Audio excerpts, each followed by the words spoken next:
Съвети за духовно развитие. Лекция номер 8. Наближава есенното равноденствие. Това е космичен празник с огромна значимост за хората. На този ден нов духовен импулс докосва външните слоеве на земната аура, носен от Христос и Неговата свита. Това е една грандиозна вълна от преливащи се светове и трепкащи светлини, носещи нов живот за планетата и всичко съществуващо на нея. От този момент до пролетното равноденствие условията за духовно развитие са най-благоприятни. Тази вълна навлиза в земната атмосфера и пътува към центъра на Земята, където достига на Коледа. Там тя напоява и обновява всяка жизнена клетка.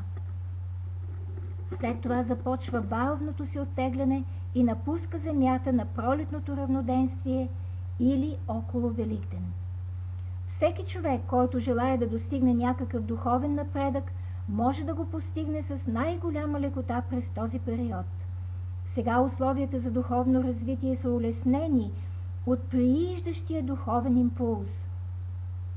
В дните до равноденствието и след него запретнете ръкави и обърнете погледа си навътре, поправете характера, избавете се от ненужни пороци, освободете се от ревност, завист, мързъл.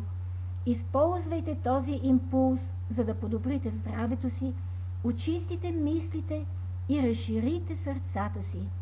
А ставайки по-добри, по-работливи и по-отзивчиви, това вече е духовен напредък. Датите на космичните празници леко се изместват всяка година, но ако вие запомните, че сезоните се менят на 21 число през 3 месеца, т.е.